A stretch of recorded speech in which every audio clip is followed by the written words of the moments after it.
and I have to be careful with this name, I'm sorry. Nadezhda Nikiforova. That's good enough? Okay. Of the State Academic University of the Humanities, about Hikifuda, or what Japanese advertising looked like at the turn of the 19th and 20th century. The collection from the Russian State Art Library. Thank you.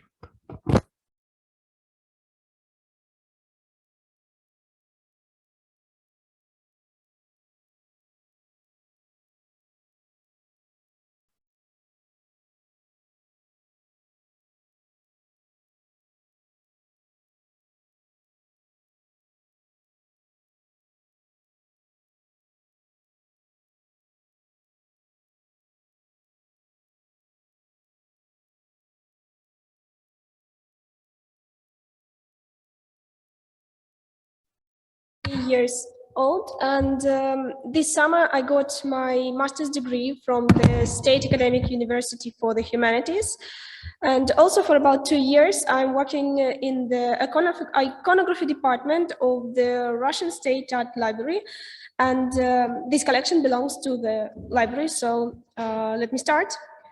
My presentation will take about 20 minutes, and after that I'll be glad to answer your questions and listen to your comments, both in English and do my best to answer in English, in Japanese.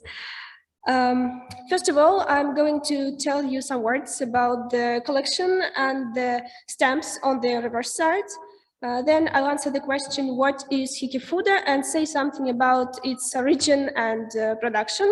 Also, you'll know why RSAL's stock is so particular, and some words about the subject, symbols, legends, and signs, and so on. So I start. The Japanese Hikifuda handbills collection in the iconography department stock of the Russian State Art Library has 94 items. They are landscape or portrait-oriented lists with colorful images and black frames. According to the recording book, 90 lists with models of Japanese costumes came into the library in 1949 from the used bookstore number 79. Also, there is a stamp of the Museum of the 28th Siberian Rifle Regiment on the front side of which leaflet. Probably the collection came into the library, came into the used bookstore from this museum, but I can't say for sure yet. I hope to know it in some time. And yes, where is this? The stamps on the reverse side are one of the significant points of our collection. I dare to make a hypothesis that they were used for systematization in the catalogs or in some other books in Japan.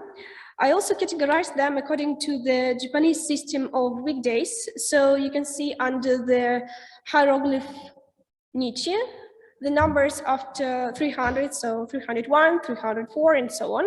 After the hieroglyph Gyatso, that means Monday, you can see numbers after 400 and so on. Also, there are 3 additional hieroglyphs. They are Fuko, the fortune, sorry, not fortune, but how to say it in English, it's fortunate, yes, and happiness. Also Doku, the virtue, and Kami, God. And they also have the numbers. I can't understood yet what exactly these numbers and these stamps mean, but I hope I can do that in some time. Maybe the participants of this conference have some information and can help me. I'll be glad to listen to you. Then, what is Hikifuda? Woodcut or lithograph prints that retailers and wholesalers, mercantile agencies, and other organizations in Japan of Meiji era used as advertising materials. With brightly illustrated woodcut leaflets began a new stage in Japanese advertising development. According to the specialists, for the first time, handbills were used as an advertising method in the Echigoya Mitsui shop as early as 1683. Japanese etymologizes the word hikifuda as tickets to attract visitors or handouts, as it comes from the word hiku, to pull, to attract. They made most of the hikifuda in the following way. The main printing workshop in Osaka printed the pictorial part on about 2/3 of the sheet, and small local workshops entered various information on the same sheets at the request of the customer. They placed all the structural elements in predetermined positions, and it's an interesting fact that different stores could use a leaflet with the same image and even in different cities. So here you can see one image on 3 different leaflets. The left one is from our collection, so you can see here nothing. That is why our leaflets were not used for the intended purpose, and as they don't contain any reference information, so I can suppose that they are samples, or they just haven't an opportunity to go to people, and that's why their valueness is higher. So on the right of the slide, you can see 2 images from the article of Printing Museum in Japan about their collection of iconography materials to the exhibition of post materials. So here you can see some information, reference information, and here too, but here no. So the Hikifuda handbills began a new stage in the Japanese advertising industry and developed means of communication. The subjects resembled traditional Japanese ukiyo-e engravings, such as women in kimono, children, the gods of fortune, Abisu and Daikokuten, dragons and Mount Fuji, crane and turtle as the symbol of longevity, and many, many others, such as telephones, telephone poles, mailboxes that resemble the influence of Western civilization on Japanese everyday life. Also, there are postal delivery officers, European clothing stores, and one more. Also, tobacco shops, and even warships and other machinery. So what about the subjects in our collection? According to the images, we can divide them into several groups. For example, 24 sheets contain images with women, 12 with women and children, 4 men, 11 scenes from urban life, and others. You can see the groups on the slide.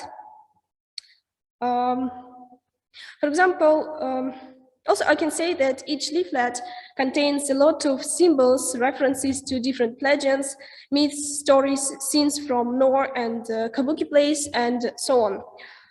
For example, among gods, the most popular are Shichifukujin, the 7 gods of fortune, and especially Ebisu and Daikokuten, the friends. Sometimes the goddess of art and music, Benzaiten, appears with them. Also, for several times, we can see references to the legend about Urashima, Taro, and the turtle, and the athlete Kintaro and the red koi. This one depicts a scene from the Amanomai, the dance of the pearl diver. It's a no theater play. On other leaflets, there are images that relate to Sun New Year dreams, such as eggplants, Mount Fuji, and the hawk. Here you can see eggplants, Mount Fuji, hawk. Here just Mount, eggplants, and here is one more Fuji. But I can say it's important to add that although half of the RSAL's collection can be identified as New Year Hikifuda, that's because of their symbols like this. But surely there are some other leaflets that naturally depict New Year, like this one. Here we can see Karamatsu, New Year, Kazari. Sorry, don't remember how to say it in English. And sorry. Also, I can say that New Year's Hikifuda also contain the symbols of Western life. For example, the costume of a young boy. Well, to sum up, as a result of the research, I established that Russian State Art Library collection of the Japanese woodcards are not the samples of the Japanese costumes. They are the samples of Hikifuda advertising leaflets. So they have their use. They can be used as advertising leaflets even today. Presumably, they were produced in early 20th century, maybe in the end of the 19th century by Osaka Printing Workshop. It's a bit difficult to say when they were produced exactly. Of course, there were several differences between the leaflets, even among our collection. So can I return back? Here, you can see that this and this one, they have black frames, but we have 3 leaflets that have red, blue, and green frames, like this one. I can't say that if it is another collection or not. Of course, according to the stamps, they are written number by number, so in a chronological order. And this also makes difficulty for saying for sure if it was produced in 19th century or in 20th century. Well, also they have a great variety of subjects which contain deep symbols, signs, and related to Japanese history and culture. In conclusion, I want to say that studying the collection of Japanese Hikifuda prints and giving the interpretations to the images subjects will allow its scientific cataloging and expand the possibilities of its use. Also, Japanese advertising leaflets in the Russian State Art Library collection represent an interesting but yet little studied layer of urban art in Japan at the turn of 19th, 20th centuries. Also, I want to add that during my research, I managed to find some leaflets in other organizations and libraries that resemble ours, but they are different, though they were printed in the same period in the early 20th century. So I want to say that these leaflets, these advertising leaflets, they remain ukiyo leaflets, of course, and they remain pictures in magazines and newspapers of Japan. So I can say that these leaflets, it's like they're in the middle between traditional national culture of Japan, such as Tokyo Edo engravings, ukiyo engravings, and modern images in magazines, in newspapers, and other printed materials. So thank you for your attention. I'm ready to listen to your comments, maybe your recommendations, and answer your questions.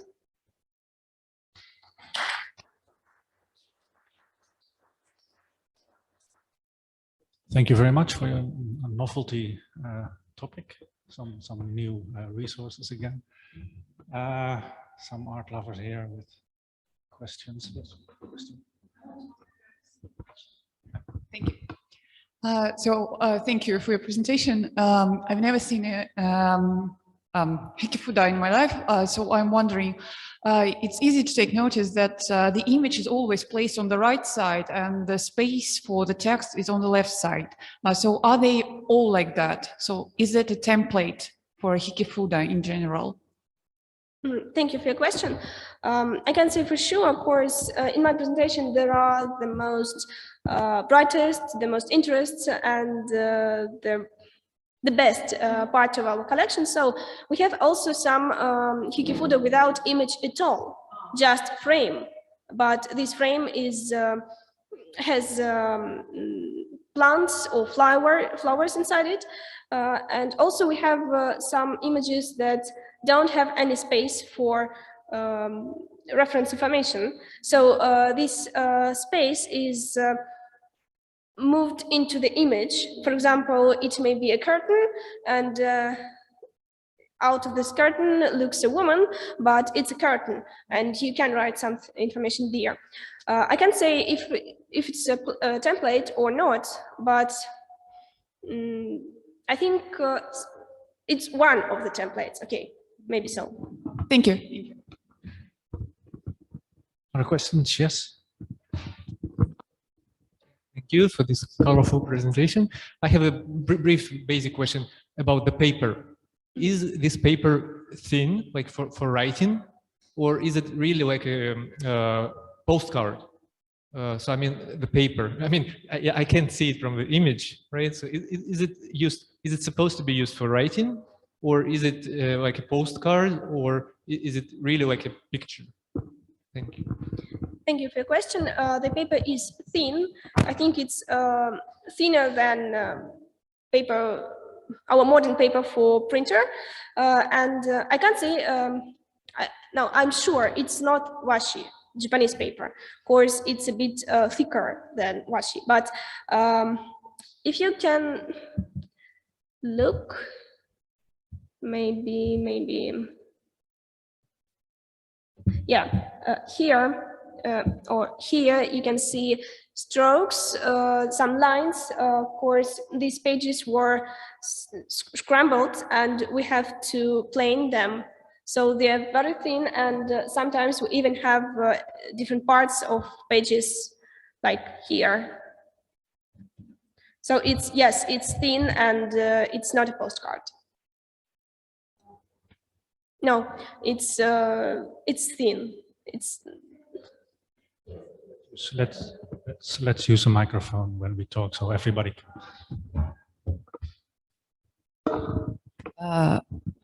Actually, I wanted to ask the same question as my colleague. How big, and just to continue with the question, how big are these Hikifuda? Just a moment.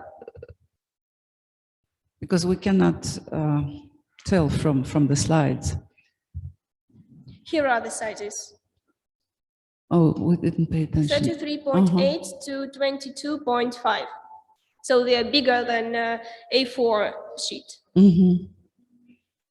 And they were used, a stupid question, only for advertising, Hikifuda, or was there some other, let's say, possible usage of these? Their main goal was advertising, yes, but the merchants, the workshops tried to make this Hikifuda as more colorful, as more beautiful as possible, that people, plain simple Japanese people, they took this Hikifuda on the street. It's like flyers today near the metro station, yes.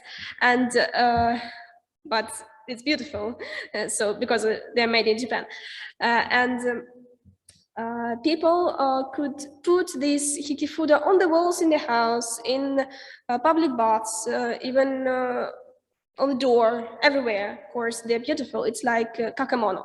So, and Thank you very much. I'd like to comment to your question.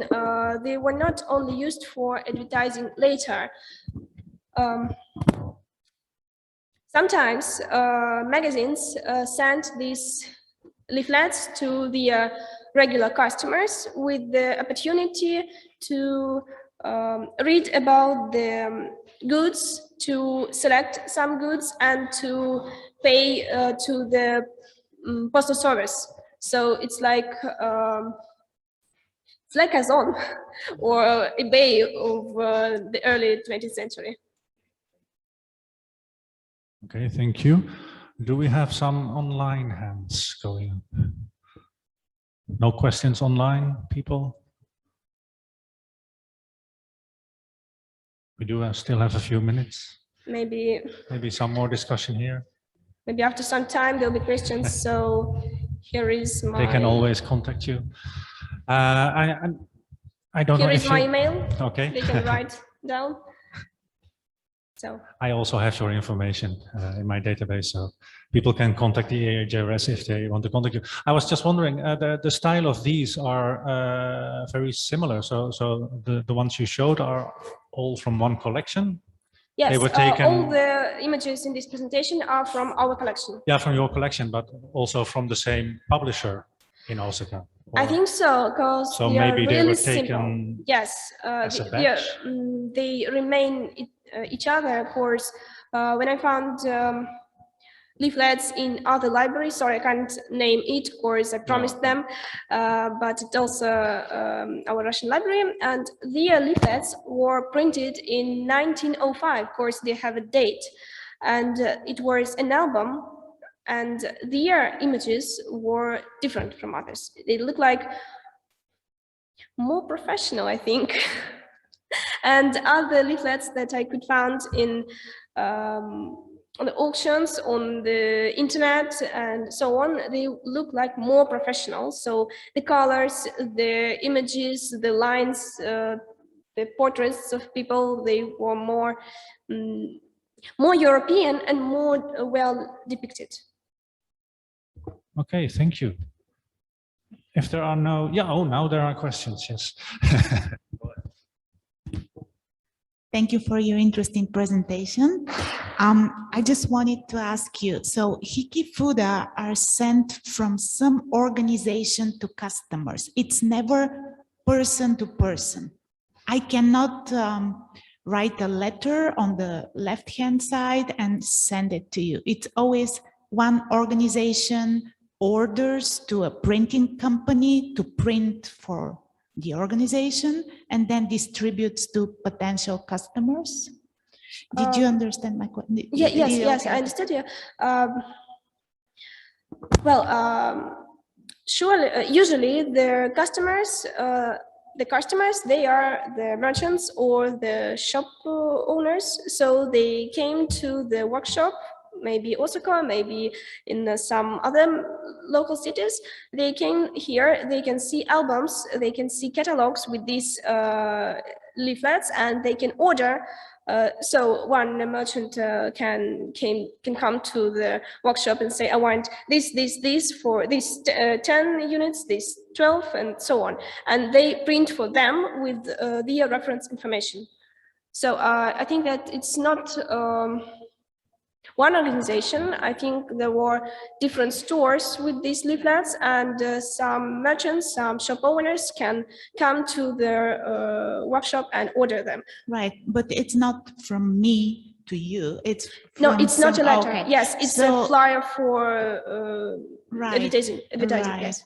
So it is. You cannot say that this is the beginning of the Nengajo tradition. Can you compare it to Nengajo? Do you know what is Nengajo? No, okay. No, sorry. Don't worry. Okay. So I just want to comment to your question. Of course, when I found this collection in our library, it was the box where they were, where they lied. It was subscribed. I say in Russian than in English. Японская почтовая бумага, 1904 год. Japanese postal paper, 1904. But it was false. It wasn't postal paper, and it wasn't postcards. So probably they didn't know. That's why there are specialists. Okay. Thank you very much. One final question. I saw one hand just now. Vandawala Sensei, dozo.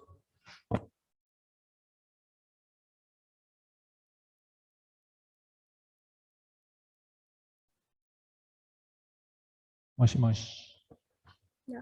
If you're talking, we can't hear you at the moment. I saw one hand here in the room. More? No? All questions answered. Once again, thank you very much for your interesting presentation. You showed the backside of the Hikifuda, if I'm not mistaken. Can you hear me?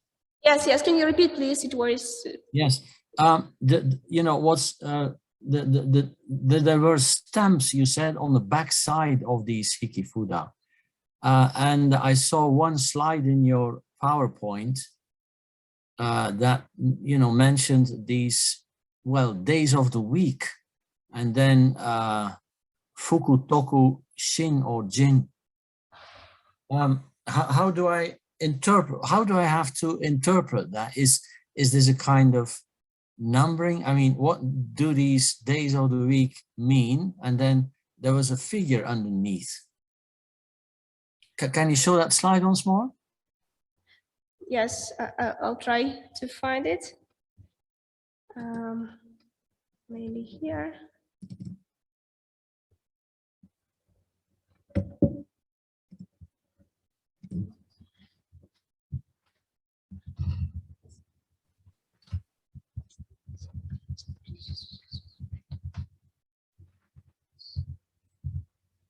This slide.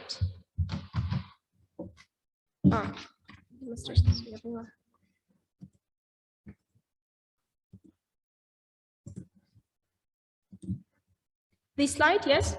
Yeah. How do I have to read this? Are these dates of publication? Well, no, not publication, dates of printing or delivery, shipping of the stuff to the shops that have ordered this, or I mean, you know, how do I interpret these numbers basically?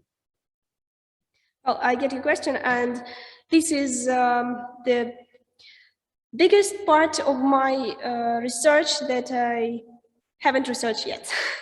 So I make a hypothesis that these numbers were used for cataloging, for example, yes, the days of publish, or like series, or like collections divided into several parts on different ways.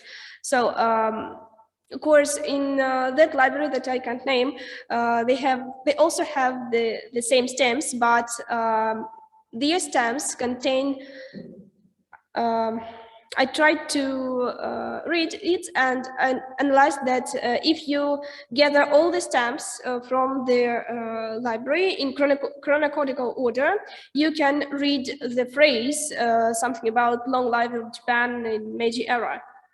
But I tried to make the same way in my research, but I failed.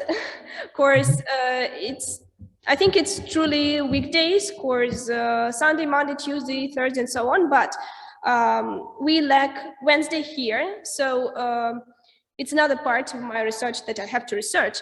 There is some character that I can't understand. I think it's look like katakana, hiragana, hiragana character, but I can't make sure what is the character is. Of course, it's a bit sorry, how to say it in English? It's a bit deleted. Oh, okay. Now you actually, if I read your summary correctly, so these Hikifuda would then subsequently have to go to another printer where the actual product placement was printed on, right? Yes, I think so, of course. Yeah. Because of so these Hikifuda don't have these product placement texts or advertisements. Sorry, so they are in a sense incomplete. Sorry. These Hikifuda, which you have shown, don't carry the advertisement, right? Yes, they just have image, but not reference information of the shops. So they're samples. So that means that they are, let's say, a half-finished product, so to speak. So normally they should have gone to the next stage in the process, which is printing the advertisement and then code and then sent on to the shop, which would then distribute them to the customers. So I can't say for sure yet. Of course, it may be it may be unfinished work. It may be printed but not sent to the customer, not sent to the shop owner, course of or something else. But also it may be samples that were collected in a in a workshop where customers can watch them and order the same. So there are ways. I'm still researching it. Okay, fine. Thank you. Thank you very much. Okay, I think we have to leave it at that. I'm sorry. Thank you very much for your presentation. Very interesting.